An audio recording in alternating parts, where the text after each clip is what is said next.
Va, nomás me espero a que ya me aparezca el botoncito de grabación y ya empiezo. Ok, ya.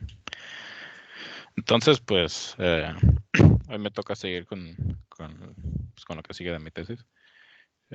Las 2 sesiones pasadas, pues trabajamos un poco sobre introducción a lo que hice en mi tesis, o a lo que sigo haciendo porque todavía no la acabo, o todavía no está terminada al 100%. Ya vimos un poco sobre qué son las funciones aritméticas, que en esencia solo son funciones que van a dar los naturales a algún subconjunto de los complejos y ya, o una sucesión de números complejos, si lo quieren ver de ese modo. Y también vimos que hay veces que las funciones aritméticas son un poco complicadas de analizar, entonces lo que hacemos es analizar su función, que es su suma parcial, ¿no? Eso muchas veces es mucho más fácil de analizar que la función en sí. Y vimos algunas propiedades sobre sumas parciales, ¿no? Algunas maneras de sumar parcialmente de la mejor forma. Algunos resultados que nos van a servir después. ¿Okay? Entonces, hoy ya vamos a proceder como cosas que sí tienen que ver más con teoría de números o que están directamente más relacionadas. En particular, vamos a entrar a la teoría elemental de números primos o teoría de números primos, nada más. Esto realmente sirve como introducción para la teoría analítica de números, pero nosotros no vamos a ir tan lejos, ¿no? Simplemente vamos a trabajar con los resultados que vamos a ocupar para el resultado principal, que es el teorema de Erdős-Keck. Y dentro de los resultados que vamos a necesitar hay un teorema en particular que se llama primer teorema de Mertens. Ahorita voy a hablar un poquito más sobre eso. Entonces, pues desde que empezamos a platicar sobre esto de la tesis, sabemos, bueno, se me mencionó que los números primos pues, realmente tienen una gran importancia en la teoría de números, ¿no? Son de alguna manera los bloques que construyen todos los números enteros. Así que si logramos entender cómo funcionan los números primos, pues de alguna manera vamos a lograr entender cómo funcionan los enteros, ¿no? Entonces, pues desde la antigüedad la gente se ha interesado en estudiar los números primos. Pues nos podemos remontar incluso hasta Euclides, que dio una prueba bastante sencilla de que existe una infinidad de ellos, pero de hecho eso no es todo. Bueno, al menos Euclides eso fue lo que él hizo, pero mucho tiempo después, varios siglos después, yéndonos hasta tiempos de Leonhard Euler, él demostró algo mucho más fuerte. Demostró que la suma de los recíprocos de los primos diverge. Okay. Y de hecho, la demostración de esto, bueno, he visto 2 demostraciones. Una que utiliza directamente propiedades de la función z de Riemann sobre la semirrecta real S mayor a 1 y tendiendo S a 1 por la derecha. Pero hay otra demostración, bueno, que es más o menos lo mismo, pero sin mencionar explícitamente la función z de Riemann. La menciona Paul Pollack en su libro Not Always Very Deep, que el teorema 1.4. Es una prueba por contradicción, asumiendo que esto converge y llega a una contradicción utilizando propiedades de productos de primos. Aquí, de hecho, lo único que utiliza es la serie de Taylor de la función exponencial, lo cual es algo bastante conocido, y también el hecho de que la suma de los recíprocos de los enteros positivos diverge. Así que no es una prueba tan complicada de entender al menos. Bueno, y de hecho, Euler demostró este hecho para dar otra prueba de que de que hay una infinidad de primos. Si ves una cantidad finita, esa suma trivialmente sería convergente, pero como diverge, entonces tiene que haber una cantidad infinita, ¿no? Entonces, pues bueno, dado que esta suma diverge, pues una pregunta natural que nos podemos hacer es, pues, ¿qué tan rápido o qué tan lento diverge, ¿no? Es decir, intentar aproximar esa suma, intentar aproximar la suma de los recíprocos de los primos cuando los primos son menores o iguales a un real positivo dado, ¿no? Entonces, queremos estimar esta suma, que de hecho nos va a servir bastante después. Una muy buena estimación sobre esta suma es precisamente la que se conoce como el primer teorema de Mertens, que pues veremos al final de esta sección, ¿no? No sé si llegaremos hoy, pero espero que sí. ¿Okay? Entonces, pues la idea es ir trabajando los resultados para llegar a poder estimar esta suma. Bueno, entonces para esto primero vamos a introducir una función que nos va a servir bastante llamada función de von Mangolds, que denotamos por lambda mayúscula. Esta se define como lambda de n igual a logaritmo de p, si n es precisamente un primo p a una potencia k mayor o igual a 1, y va a ser en cualquier otro caso. O sea, si mi n lo puedo expresar como la potencia de un primo, entonces a n le asigno el logaritmo de ese primo. Y si en la factorización de n no hay primos, o sea que n es igual a 1 o hay al menos dos primos diferentes, pues le asignamos el valor de 0. ¿Okay? Esta función sí tiene un comportamiento medio curioso y de hecho está muy relacionado con, perdón, con el análisis de la distribución de los números primos, pero ahorita platicamos un poco más sobre eso. Una propiedad muy interesante de la función lambda es la proposición 2.11, que resulta que si consideramos la convolución de lambda y la función 1, la función constante 1, eso nos da la función logaritmo. La demostración es algo directa, se sigue prácticamente el término fundamental de la aritmética. Pues la convolución por definición es la suma de lambda de d sobre todos los divisores positivos de dn. En esta suma, realmente los únicos términos que no van a ser cero pues son los divisores que son potencias de algún primo, ¿no? Entonces, si para algún primo p, p al alfa sub p es la mayor potencia de p que divide n, entonces en esa suma va a haber alfa sub p términos iguales a log p, ¿no? Y pues obviamente esa suma va a ser alfa sub p por log de p. Y nótese que esto también aplica si alfa sub p es igual a 0. ¿Okay? Entonces, esta suma la podemos reescribir como la suma de los primos que dividen a n de alfa sub p por log p, que por propiedad del logaritmo lo podemos reescribir como logaritmo del producto de los p alfa sub p para los primos p que dividen a n, que pues por el término fundamental de la aritmética es igual a log n. ¿Okay? Bueno, entonces, pues ya que tenemos esta función aritmética, pues también resulta natural pues, considerar su suma parcial, ¿no? Para entender un poquito su comportamiento. Esta función la vamos a anotar por psi de x, si no me recuerdo, es la letra psi.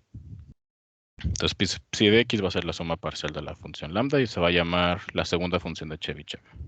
Ahora, resulta natural que preguntarnos si es que existe una segunda función de Chebyshev, pues preguntarnos si existe una primera función de Chebyshev, ¿no? Y de hecho sí existe. Aquí la menciono en un pie de nota. Que voy a bajar esto. La primera función de Chebyshev, esa la denotamos por z de x. Esa va a ser la suma de log p para los primos p menores o iguales que x. Esto, o sea, podemos decir de otra manera qué significan teta de x y psi de x. Teta de x representa el logaritmo del producto de todos los primos menores o iguales que x. ¿Sí? Por propiedades del logaritmo.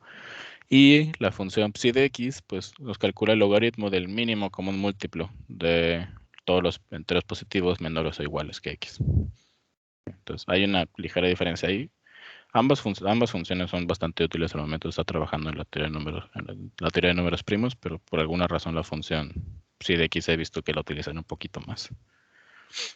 Bueno, como dije, pues esta función psi está muy relacionada con los números primos. De hecho, hay una equivalencia interesante entre una aproximación de la función psi y el teorema de los números primos, que pues, ahorita lo vemos con más calma. Primero quiero dar una aproximación de la función psi de x, o tal vez no una aproximación, sino una cota superior, ¿no? Que nos va a servir después. Entonces, eso es la proposición 2.12, que nos menciona que la función psi de x está acotada superiormente por 2 log 2 de x, o log 4, como log 4 de x, como lo quieran ver. Log de 4 por x, perdón. Más una función que es una big O de log cuadrado de x. Okay. Para la demostración, no voy a meterme en tantos detalles, o no sé si quieren que me meta en los detalles de este resultado, porque igual y no es tan trivial, pero pues, voy a intentar irme más o menos rápido, pero no tanto. Para la demostración se trata de considerar una función auxiliar que va a ser la función t de x. La vamos a definir como la suma parcial de la función, bueno, la suma para los n menores o iguales que x de lambda de n por piso de x entre n. Y de hecho, por un resultado que vimos anteriormente, esta función tiene otra cara. No me acuerdo si ya está aquí puesto el color. Okay. Pues si se fijan, si consideramos esta función lambda mayúscula como una función g y la función 1 como una función h, pues sabemos que el logaritmo es precisamente g convolución h, ¿no? Entonces vimos un resultado cuando teníamos algo de la forma f igual a g convolución h, y yo quiero encontrar la suma parcial de f, pues esto es lo mismo que considerar la suma sobre los mismos enteros positivos de g de n. Ups, aquí no es f de x, aquí es f de n. Pero ahora voy a considerar la suma parcial de h, ¿no? Va a ser h mayúscula por x entre n. Okay.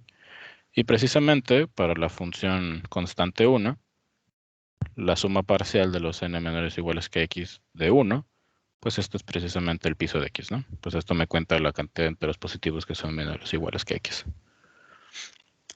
Así que, bueno, dicho ese comentario, por ese resultado que vimos, que creo que no recuerdo la proposición 2.5 que se menciona ahí, pues vamos a tener que esta función t de x la podemos reescribir como la suma parcial de la función lambda convolución 1, que pues es precisamente la función log, ¿no? Por el resultado que vimos antes. Y de hecho ya habíamos encontrado una aproximación para la función log, que pues en ese momento lo hicimos para encontrar una aproximación de la función factorial, ¿no? La aproximación es x log x menos x más big O de log x. Okay. Entonces, ¿qué pasa cuando nosotros hacemos t de x menos 2t de x entre 2? Por la definición de la suma, aquí solamente hay que sustituir x entre 2 y multiplicar por un 2. Esto es igual a la suma de lambda de n por el piso de x entre n menos 2 veces el piso de x entre 2n, ¿no? Y aquí simplemente sustituimos x entre 2 y hacemos las operaciones al momento de restar y obtenemos un log 2 por x más big O de log x. ¿Okay? Y ahora la idea es estudiar esta cosita de aquí. Pues de las propiedades de la función parte entera, pues resulta que la función g es una función periódica con periodo 2. Pero, bueno, aquí estamos definiendo g de y como el piso de y menos 2 veces el piso de y entre 2, ¿no? O sea, estamos tomando el x entre n como una variable. Y aquí pues hacemos el cálculo para ver que en efecto es periódica con periodo 2. Pero podemos decir un poquito más de la función. De hecho, podemos probar que si x se encuentra entre un par y un impar, donde el par es el más chico, entonces la función, aquí no es x, aquí es y. Aquí debo hacer esta corrección. Pero bueno, eso lo hago después. Si y se encuentra entre un par y un impar, donde el par es el más chico, entonces la función vale 0. Y si y se encuentra entre un impar y un par, donde el impar es el más chico, entonces la función vale 1. Pues en particular la función g es no negativa. ¿Okay? Esto nos dice que si n está entre x medios y x, pues vamos a tener que x entre n está entre 1 y 2. O sea que en este caso aplica la segunda parte del valor de g de y. Y eso nos dice que g de x entre n es igual a 1. ¿Okay? Entonces, si nos regresamos a esto que teníamos acá, vamos a tener que log 2 de x por big O de log x, pues es igual a esta suma que ya teníamos antes. Pero va a ser mayor o igual a si consideramos solo los n's que están entre x medios y x. ¿Okay? Como la función g es no negativa, pues podemos hacer esto, ¿no? Y en estos valores ya habíamos visto que este pedazo va a ser igual a 1. ¿Okay? Y eso significa que obtenemos esta suma, pero esta suma es precisamente la resta de las sumas parciales de lambda cuando llegamos hasta x y le restamos la que llega hasta x medios, ¿no? Esto es igual a psi de x menos psi de x medios, ¿no? Entonces, teniendo esto, pues la idea es ahora en lugar de considerar para x, lo consideramos para x medios, luego para x cuartos, así hasta que lleguemos a un punto donde psi de x entre una potencia de 2 pues es igual a 0. Y considerar esta misma desigualdad para todas esas x y sumar, pues nos va a dar una cota superior para la función psi de x. ¿Sí? Que pues aquí simplemente estamos sustituyendo x más x entre 2 más x entre 4, así bla, bla, bla, hasta x entre una potencia de 2. Más k veces big O de log x, donde k es la potencia de 2, tal que x entre 2 a la k, al evaluarlo en psi, nos da 0, ¿no? Y para eso simplemente ocupamos que 2 a la k sea mayor que x, ¿no? Para que x entre 2 a la k sea menor a 1 y por lo tanto la suma parcial sea 0. Entonces, esta suma de x entre potencias de 2, pues va a ser más chica cuando consideramos la suma infinita, ¿no? Pero esta suma infinita es precisamente x. ¿Sí? Así que psi de x va a resultar menor o igual. Ah, no, esto no es x, esto es 2x, perdón. Esta cota superior la obtenemos como 2 log de 2 por x más k por pico de log x. Y ahora dijimos que ocupábamos k de tal forma que 2 a la k fuera mayor que x, ¿no? O sea que k de hecho lo podemos encontrar directamente o le podemos dar un valor explícito que es piso de log x entre log 2 más 1. Que pues eso es más o menos claro que es un big O de log x. Así que ya multiplicando aquí el big O de log x que resulta de k por el otro big O de log x, pues ya obtenemos el resultado. Así que esto nos da una cota superior para psi de x. No sé si hay alguna duda hasta el momento. No. Bueno. Entonces, pues ahora vamos a considerar la función pi de x, que esta función es más conocida que todas las demás. Esta usualmente se menciona mucho en la lectura de matemática, que es la función que cuenta los números primos, ¿no? La manera de definirlo como suma parcial, pues es simplemente la suma de todo, bueno, la función si consideramos la función que le asigna 1 a los números primos y 0 si no, pues es considerar la suma parcial de esa función. Es decir, pi es la función con todos los números primos, ¿no? Ahora, es posible o se puede probar que la función psi de x va a ser asintótica a x y solo si se cumple el teorema de los números primos. Pero ahora, aquí, ¿qué significa asintótico? Vamos a decir que f de x es asintótico a g de x si solo si el límite del cociente de f de x y g de x cuando x tiende a infinito es 1. ¿Okay? Es decir, cuando x se hace muy grande, f de x y g de x son más o menos lo mismo. Sí, eso es lo que nos dice el comportamiento asintótico. Entonces, se puede probar que psi de x es asintótico a x si solo si pi de x es asintótico a x entre log x, ¿no? Que ese es precisamente el teorema de los números primos. Pero, de hecho, no solo se puede probar esto. El matemático Jan Booth probó que la hipótesis de Riemann es cierta si solo si se cumple que la diferencia entre psi de x y x es menor o igual a 1 entre 8pi por raíz de x por logaritmo cuadrado de x para todo x mayor a 59. Que pues esa es una equivalencia muy, muy fuerte. Ahora, no sé si todos aquí están como familiarizados con lo que dice la hipótesis de Riemann. No es tema de la tesis, pero igual me gustaría como mencionarlo rápido por si no están muy conscientes de lo que dice. Aquí lo pongo en un pie de nota, pero igual le conviene que me vaya a la pizarra para explicar rápido qué onda con eso. O sea, nosotros primero consideramos la función z de Riemann como la suma desde n igual a 1 hasta infinito de 1 entre n a la s, ¿no? Para ese complejo. Y ahora, bajo esta definición, pues la función z de Riemann va a estar definida para parte real de s mayor a 1. En ese semiplano del plano de los números complejos, la función tiene sentido, está bien definida y de hecho es una función analítica. Pero para parte real de s menor o igual a 1 nos metemos en problemas porque esa suma ya es divergente, ¿no?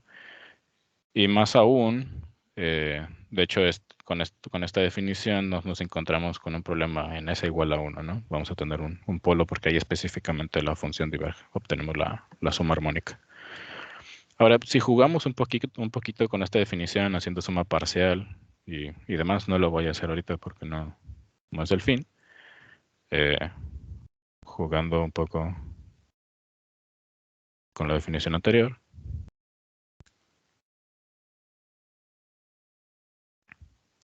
Se puede extender la función z. Oye, a veces lo escribo bien y a veces lo escribo mal. No, una disculpa. Al semiplano parte real de s mayor a 0. Pero pues sí vamos a tener un problema en s igual a 1. Ahí vamos a tener un polo simple. Un polo simple en s igual a 1 y de hecho su residuo va a ser precisamente 1. Ok, entonces de esta manera podemos extender la función z de Riemann a semiplano parte real de s mayor a 0. Pues con la única excepción en S igual a 1. Pero pues eso no es todo. O sea, digamos que todavía la queremos extender aún más. Ahí ya no podemos utilizar tan directamente esta definición, tenemos que hacer otras cosas. Y algo de lo que hizo Riemann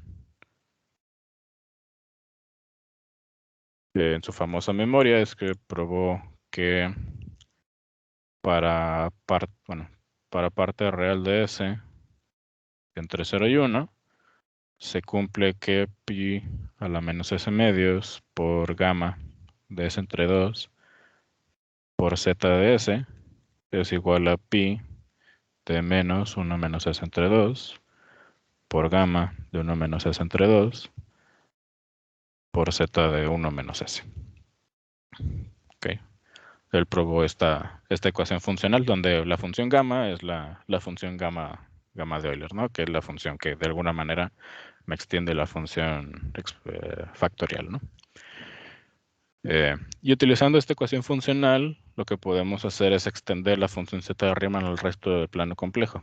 Simplemente si queremos saber el valor de la función z en un punto S para parte real de S menor o igual a 0, pues nos fijamos en su valor en el punto 1 menos S, y utilizando esta ecuación funcional podemos definir ese valor, ¿no? Porque sabemos que esta función gamma es una función meromorfa en el plano complejo con polos simples, si no mal recuerdo, en los enteros no positivos. Y de hecho se puede encontrar el residuo en cada uno de esos polos. Entonces, si sabemos cuáles son los polos de esta función gamma, pues podemos despejar aquí de alguna manera el valor de z de S cuando la parte real de S es menor a 0 y encontrar pues un valor, ¿no?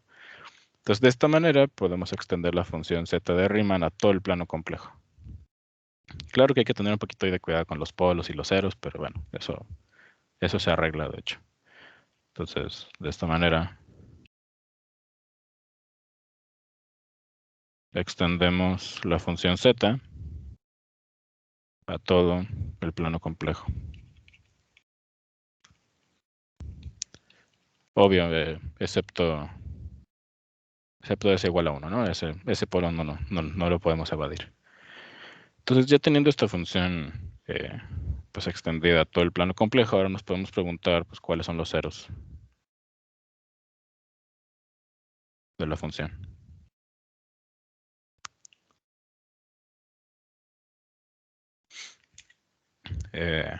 Y lo que dice la hipótesis de Riemann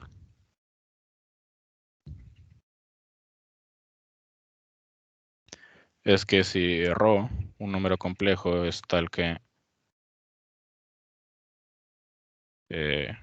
la función z evaluada en ρ es 0, o sea, si ρ es un 0 de la función z de Riemann, entonces ρ es menos 2n para algún n de entero positivo, o la parte real de ρ es precisamente igual a un medio. Okay. Eso es lo que dice la hipótesis de Riemann. Pero, o sea, a lo mejor visto de esta manera no se alcanza a ver qué significa esto realmente, por qué es tan importante esto. Así que lo que voy a hacer va a ser más o menos intentar dibujar el plano complejo. Ups, eso no me salió bien.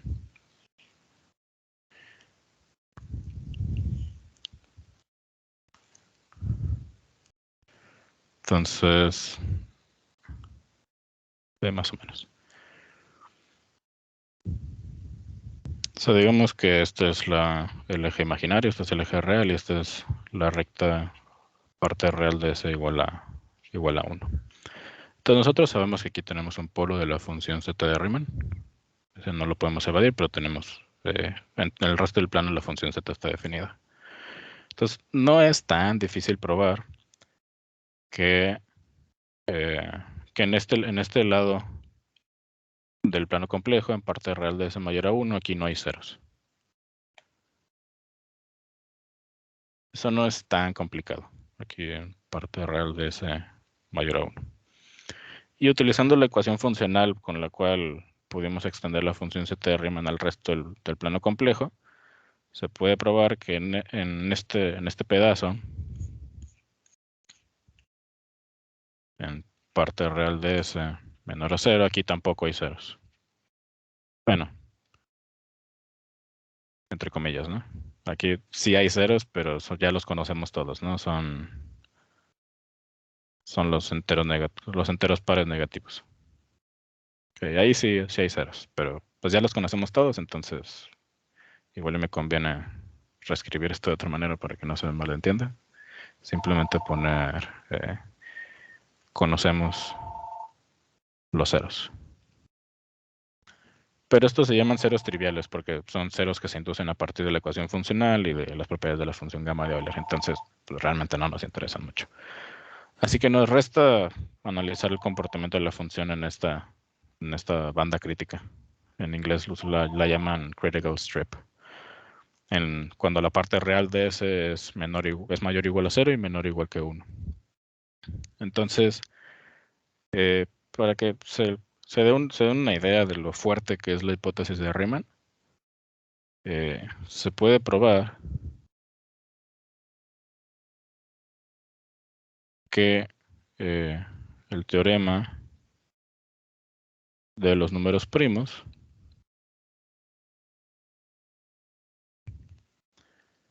es equivalente a que la función z de Riemann, o la función z simplemente, no tenga ceros en la recta parte real de S igual a 1. O sea, de por sí el teorema de los números primos es un resultado muy fuerte, un resultado muy profundo, si se requiere mucha teoría para poder demostrarlo. Pero a final de cuentas, ese teorema solo es equivalente a simplemente ver que en esta recta no hay ceros. Todavía falta analizar toda esta región. ¿Sí? Entonces, de ahí se pueden dar más o menos una idea de lo fuerte que es este resultado, ¿no? De por sí un resultado muy profundo que ya tenemos, simplemente equivale a ver que en una línea no hay. Pero todavía nos falta toda una región. Sí, al final pues queremos ver que todos los ceros están precisamente en esta recta, ¿no? En la parte real de ese igual a un medio. Sí. Entonces, pues ese es como el paréntesis que quería dar para poder explicar de alguna manera qué significa la hipótesis de Riemann y por qué es tan importante. Claro que aún así no doy un panorama completo porque a lo mejor queda duda de por qué se da esta equivalencia o el probar la hipótesis de Riemann qué consecuencias tiene entender la función pi, pero pues, no lo voy a hacer tan explícitamente, ¿no? No es tanto el propósito. Solamente quería dar una pequeña explicación de qué onda. Entonces, no sé si haya dudas hasta el momento o algún comentario.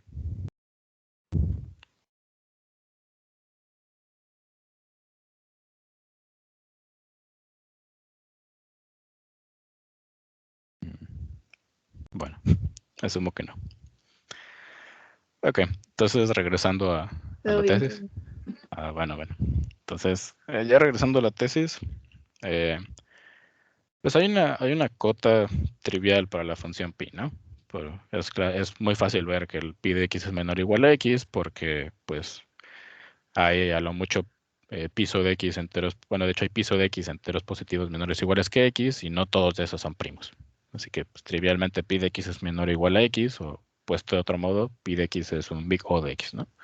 Esto pues, nos va a servir después en la prueba del teorema. Si no mal recuerdo, es una prueba del teorema de Mertens, pero no estoy muy seguro. Ahorita lo vamos.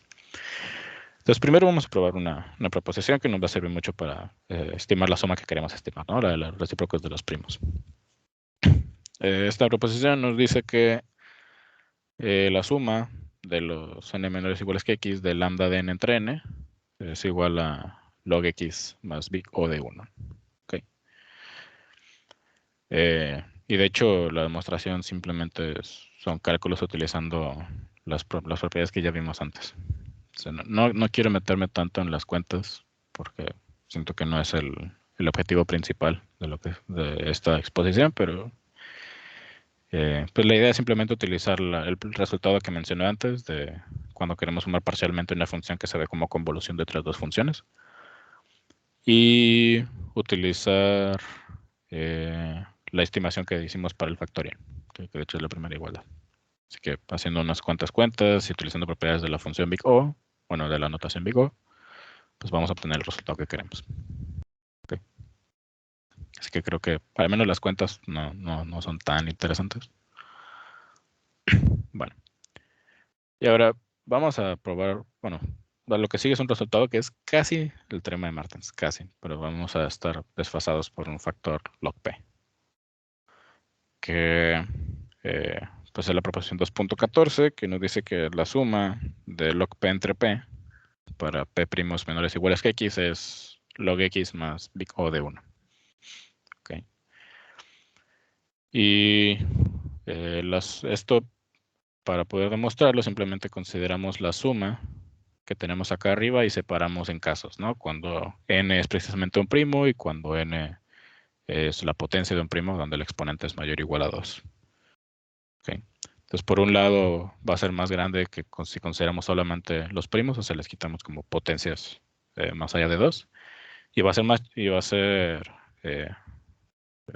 a ser exactamente igual a cuando consideramos log P entre P al alfa, donde P al alfa es menor o igual a X, alfa mayor o igual a 1. O sea, simplemente estamos considerando los términos que no se hacen ser. Okay. Ups, una disculpa. Y de hecho aquí le puse un menor o igual, pero se me hace que es un igual. Sí, aquí hay un pequeño errorcito, después lo corrijo. Bueno, entonces aquí a partir de aquí pues podemos reacomodar las desigualdades para quedarnos solamente con esta suma y acotarla entre dos cosas, ¿no? Y vamos a acotarla entre log X más O de 1 y log X más big O de 1 menos la suma de los log P entre P al alfa, donde P es menor o igual a X. Ah, no, ya vi que no la regué. Simplemente estamos como sobreestimando considerando toda esa suma. Ya vi. Por un momento me asusté. Pues la idea simplemente es ver que esta suma converge. Sí, probamos, bueno, esta suma está acotada. Dicho de otro modo, que es un big O de 1. Si probamos eso, pues ya de esta ecuación se va a seguir el resultado. Y pues simplemente sobreestimar. Sí, ahí son unas cuantas cuentas que las que no me quiero meter porque no es el punto, pero pues sale, a final de cuentas, haciendo ciertas estimaciones. ¿Sí? Entonces, pues con eso ya tenemos esta aproximación.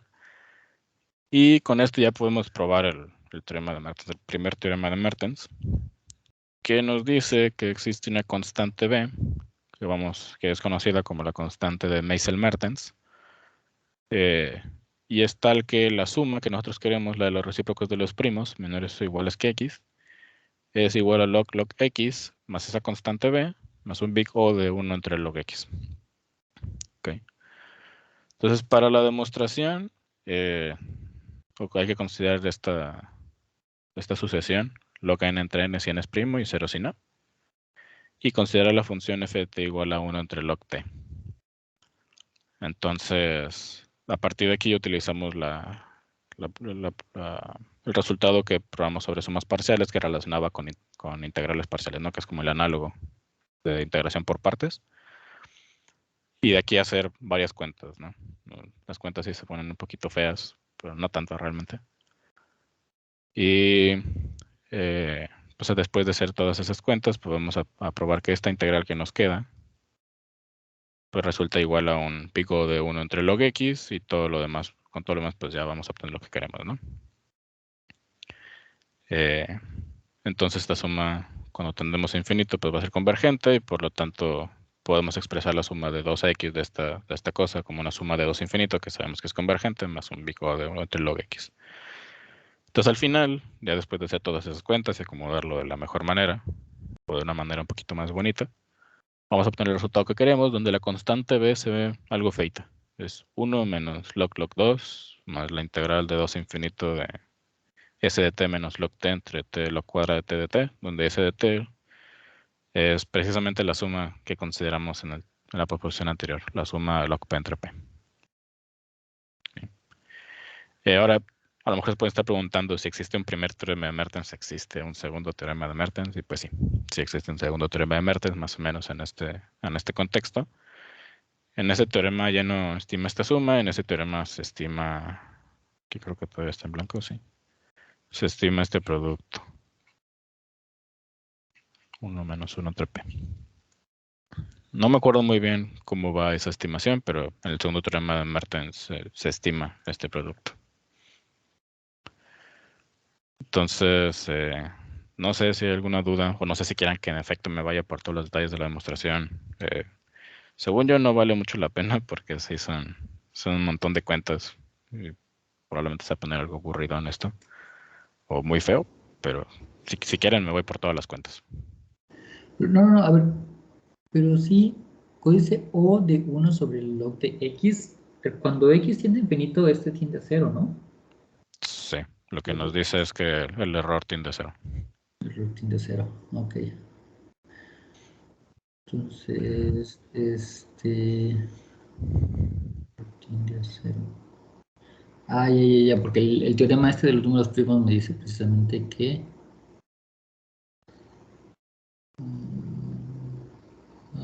no, pero creo que tenemos...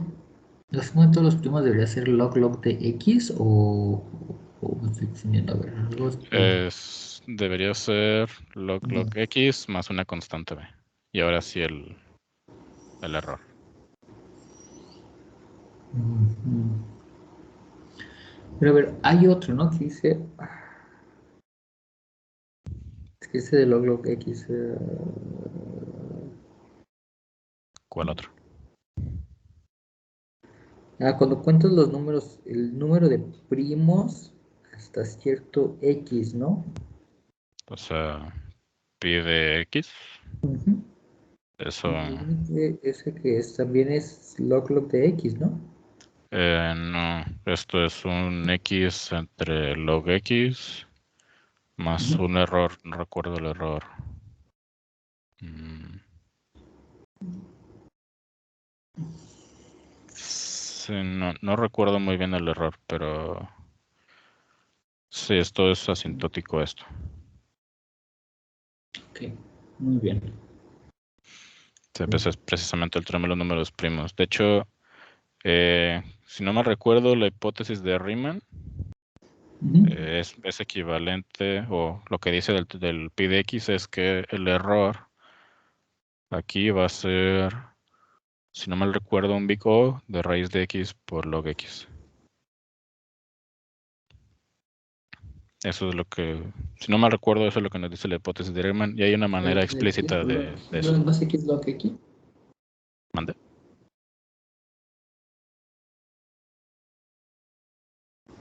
Ok, ok, ¿Qué? ok. Ok, bueno. Hay una manera explícita de dar esa cota, pero no me acuerdo muy bien. Creo que involucraba también un 8pi, que tiene sentido que aparezca por la equivalencia que dio Jan Booth, pero no me acuerdo muy bien de cómo va esa en la versión explícita. Pero sí, la hipótesis de Riemann nos da una versión explícita de una aproximación para la función pi. Bueno, entonces no sé si hay alguna otra duda o algún comentario. Ya, eso era todo. Mm, Ok, bueno, entonces con esto terminamos como lo que quería de números primos. Ya este resultado, el primer teorema de Merton, sí nos va a servir bastante. De hecho, nos va a servir en la demostración del teorema de Erdős-Kac en varias partes, si no me recuerdo. Así que es bueno que lo tengamos en mente todavía. Y de hecho también nos va a servir después para la siguiente sección. Que la siguiente sección ya lo que vamos a hacer es como ya meternos pues en la región o en el área, en el campo, o el lugar donde queremos trabajar para esta tesis, ¿no? Que es precisamente trabajar con las funciones omega chiquita y omega grande, que pues son las funciones principales en esta tesis, ¿no? Que son las involucradas en el teorema de Rorschach, especialmente la función omega chiquita. No sé si quieran que les siga, porque ya quedan como 10 minutos. Igual le puedo avanzar un poco,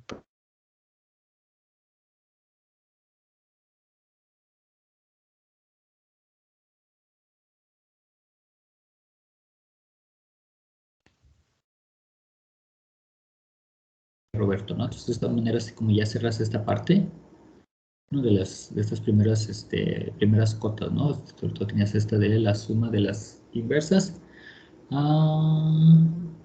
Ok, eso está bastante bien. Y pues no es un buen resultado, ¿no? Porque pues se nos está diciendo, ¿no? Inclusive, el error está bastante bajo control, ¿no? Si se va a, como dicen, un error cero, ¿no? Entonces, pues está bastante bien. Sí. Y ya la siguiente sesión, pues nos hablas acerca de, pues, estas funciones, ¿no? De estas funciones ya nos habías definido, ¿no? Son las omega. Sí, omega chiquita me arroja la cantidad de primos diferentes en la factorización de n y omega grande pues me Grandes. suma los exponentes de esos primos en la factorización de n. Sí. Pues una era multiplicativa, ¿no? Y la otra era. Totalmente multiplicativa. Ok, muy bien. No, aditiva y totalmente aditiva, perdón, es con los otros términos. Porque son logaritmos de. Bueno, son como logaritmos de Sí, las funciones, ¿verdad? Ok, muy bien. Pues muy bien. Pues bueno. Pues entonces dejamos aquí, pues no sé qué pasó con todo el mundo, que hoy no vino casi nadie. Pues la siguiente semana yo creo, Roberto, pues ahora sí le toca ya responder a él. ok. Pues ahorita ya tendremos un poquito más de gente. Bueno, Pero pues muy bien, Va. muy bien. Esta de la tesis, ¿cuándo la tienes que presentar? No hay una fecha. Le pregunté a la profe María Esther y me dijo que como no es requisito, pues puede ser incluso el otro año. Ok. Pero pues ya casi está, ¿no? O sea, Sí, ya justamente ayer la profe Lili me mandó sus comentarios ya del resto de la tesis. Y ya que acabe el semestre, eso es como en 3 o 4 semanas, ya me voy a dedicar a escribir la introducción y ya como cubrir todo lo demás que falta. Y aparte de corregir los comentarios que me hizo la profe Lili. Pero todavía siguen faltando pues, los comentarios de usted, profe, y los comentarios de mi asesor del último capítulo, de la demostración del teorema principal. ok, muy bien. Ok, muy bien.